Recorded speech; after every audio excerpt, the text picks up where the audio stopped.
बीबी कपड़े दे जाइए, ऐसे ही कुछ आवाज़ होता है हमारे द्वार का। अस्सलाम वालेकुम, वेलकम टू माय ब्लॉग। तो बस आज है संडे, तो आज मैं आपको बताने वाली हूँ एज़ अ हॉस्टलर संडे कैसे होता है, क्योंकि बहुत से लोगों का मिसकंसेप्शन है सॉरी कि भाई हॉस्टलर मतलब बहुत ही मज़े। भाई पूरा दिन हम मज़े ही करते रहते हैं, उन्हें ऐसा लगता है भाई ऐसा कुछ नहीं है। आज आप देख लीजिए संडे हो के भी हम कोई मज़े नहीं कर रहे। देखो सुबह उठते ही नो मोबाइल, सबसे पहले एक आवाज़ आती बीबी कपड़े ले लो भाई भाई बस। उसके बाद मैं कपड़े लेने गई, रात में मैंने लिस्ट नहीं बनाई थी क्योंकि मैं बहुत ज़्यादा थक चुकी थी रात में, क्योंकि मुझे काम करने थे और मैं अपने रूम पे भी नहीं थी। मेरी दोस्त की जो रूममेट थी वो होमगोइंग पे थी, इस वजह से मैं अपने दोस्त के रूम पे पूरा रह रही थी। तो मैंने अपने रूम का बेड का कुछ हाल मुझे पता नहीं था, इस वजह से मैं सुबह-सुबह आई। उसके बाद मैंने अपनी बेडशीट को फटाफट से रैप किया। उसके बाद मैंने अपनी जो एक लिस्ट है वो हमने बना के दी, क्योंकि फिर हमें पता रहता है ऐसे 2 भाई की किसके कौन से कपड़े। उसके बाद मैं ब्रश-व्रश करके नाश्ता करके सो गई थी, क्योंकि मैं बहुत थक चुकी थी, रात को बताया था। उसके बाद यहाँ जब मैं आई तो मैंने इतना ज़्यादा मेसी रूम देखा था, मुझे इतना ज़्यादा काम करना था, मैं वैसे ही थक चुकी थी। तो बस मेरा यहाँ पे ये हो रहा था मूड ख़राब, तो बस मैं थोड़ा बालकनी में थोड़ा टहली-वहली तो मुझे अच्छा लगने लगा। उसके बाद बस मैं यही कह रही थी अस्सलाम वालेकुम, वेलकम टू माय व्लॉग। बस अपने रूम का जो हाल था मैं वो बता रही थी आपको। और अभी जो हॉस्टल का बेड ये टेबल देख रही है, साफ़ ही नहीं हो सकता। आप 5 मिनट पहले साफ़ करेंगे ना, साफ़ करेंगे, बस वो 10 मिनट बाद वैसे ही सूरत हाल में पहुंच जाता है, क्योंकि हम एक ही जगह पे सारा काम एक ही बेड पे कर रहे होते हैं, सारी चीज़ें एक टेबल पे कर रहे होते हैं। और एज अ हॉस्टल बस यही उनके पास एक टैलेंट होता है कि वो भाई दोनों चीज़ों को बहुत उससे रख सकते हैं।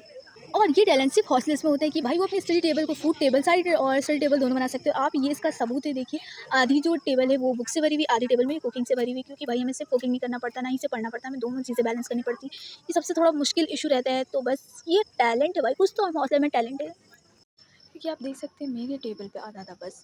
ये जल्दी से मैं 2 मिनट की वीडियो आएगी कि मैं साफ़ करी फुर फुर फुर। काश ये मेरे अंदर टैलेंट होता, क्या बात थी यार, शाबाश। खैर मैं ऐसे ही ख्वाब सपने बनाती रहती हूँ जो सभी सच नहीं होते हैं। और आप देख रहे हैं कि आधी टेबल पे मेरा कुकिंग का सामान, आधी टेबल पे मेरी स्टडी का सामान।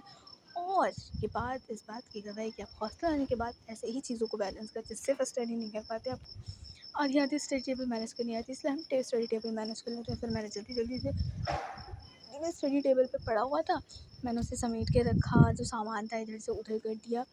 बस यहीं पे मेरा बस कुछ देर और इंतज़ार करिए, फिर देखिएगा मैं जो लेज़ी थी कैसे मुझे काम चल रहा था। देखो अब देखो मैं कितनी अच्छी बच्ची हूँ, बताओ कमेंट सेक्शन में रखना, गुड गर्ल। बस फिर देखिए मैंने चमाचम कर दिया ना, बन गई ना मैं। चलो मेरी सफाई को मार्क्स तो 10 में से कितने दोगे? मैं तो अपने आप को 10 दे रही हूँ। सेल्फ ऑब्सेशन है भाई। अब आप बताइएगा मुझे अब कितने नंबर देने हैं। अब जब टेबल की बारी मैंने साफ़ ही कर ली थी, तो अब आप जो है मैंने आधा सामान जो है वो बेड पे पहुंचा दिया था, क्योंकि मुझे जो सामान है कुछ बेड के नीचे डालना था, इसलिए मैंने जल्दी जल्दी टेबल साफ़ करने की वजह से चीज़ें बर्तन में बेड पे रख दी, क्योंकि फिर वहाँ से आसानी होगा, क्योंकि मैं बर्तन के बॉक्स में डालूँगी। इस वजह से जल्दी जल्दी से जो कपड़े थे जो सुबह मैंने लेके आई थी, जो मैंने कपड़े इधर उधर से रखे नहीं थे, क्योंकि मैं अपने रूम पे ही नहीं थी, मैं अपने दोस्त के रूम पे रह रही थी, लेकिन आज उसकी रूममेट आ रही थी, इस वजह से मैं आज अपने रूम में शिफ्ट हो रही थी। तो बस ये जो कपड़े थे मैंने इन्हें फटाफट से खोले, क्योंकि मुझे आज ये बेडशीट बिछानी थी, और जो सारे कपड़े थे मैंने अलमारी में डाल दिए। वो अलमारी में डाल दिए। और उसके बाद जो इंडक्शन और ये सारे बर्तन हैं जो मेरे बेड के नीचे एक डब्बा है, मैं उसमें रखती हूँ। कभी अगर आपका हुआ तो मैं आपको मतलब एक जब बहुत कुछ थोड़े दिनों में ही मैं आपको हॉस्टल टूर दूँगी, सॉरी हॉस्टल टूर भी दूँगी, रूम टूर भी दूँगी अपना, कि सरकारी बंगला तो बहुत देखा होगा, पर सरकारी छात्रावास girls hostel, government girls hostel कैसा होता है मैं वो भी आपको बताऊँगी। तो बस आप देखिएगा उसमें, और मुझे बताइएगा कि आपको मेरा हॉस्टल में रूम टू और मेरी क्रिएटिविटी कैसी रही। मेरी क्रिएटिविटी कैसी, बस मैंने वॉल पोस्टर लगा दी, अब आप बताइएगा। तो बस यहाँ पे मैं आपसे बातें करते करते, काश इतनी जल्दी जितनी जल्दी मैं बातें करूँ ना उतनी जल्दी काम हो जाते। बहुत काम इस टाइम में काम लगा था, क्योंकि मैं नींद से उठी हुई थी और ऑलरेडी थकी हुई थी। संडे को मुझे ऐसा लग रहा था ये संडे कि भाई सिर्फ काम ही काम आ रहा है, काम ही काम आ रहा है। ये ऐसे संडे हो रहा था। फिर मैंने सारी सफाइयाँ कर दी थी। बस मेरी एक चीज़ रह चुकी थी जो पूरे हॉस्टल में सब बच्चों का बोझ उठाती है, वो है हमारी चेयर। जो हमें सामान समझ नहीं आता, जो टेबल पे हम नहीं रख सकते, जो बेड पे नहीं रख सकते, चेयर वहाँ से प्रकट हो जाती, कहती मैं किस काम के लिए रखूँ उस मुझ पे सामान। तो खैर मैंने कहा सबका मैंने स्किन केयर कर दिया है, सबको अच्छा डेंट पेंट कर दिया, तो तुम्हें क्यों छोड़ दूँ। तो बस मैंने उनकी भी सफाइयाँ कर दी। और फाइनली 2000 लीटर 2 घंटे बाद हमारी जो चेयर थी वो जो है वो एकदम साफ़ वाफ़ हो चुकी थी। अगर आपको मेरा ब्लॉग पसंद आ रहा है तो प्लीज़ चैनल को सब्सक्राइब करिए ना, क्यों नहीं कर रहे सब्सक्राइब भाई, कर दो सब्सक्राइब। आपका भी भला होगा, आप मेरी बातें सुन लेंगे, मेरा भी भला होगा कि मेरे सब्सक्राइबर बढ़ जाएंगे और मैं अपनी बातें सुना सकूँगी, मेरे लिए बहुत बड़ा प्लेटफॉर्म हो जाएगा। तो प्लीज़ चैनल को सब्सक्राइब करें। और मैं आपसे बातें कर रही हूँ, ऐसा लग रहा है अल्लाह पाक ने मेरी बातें सुन ली और बारिश हो गई है, क्योंकि बहुत ज़्यादा गर्मी हो रही थी और ये बारिश जितनी खूबसूरत लग रही थी ना, उसने उतना ही हमें दर्द दिया।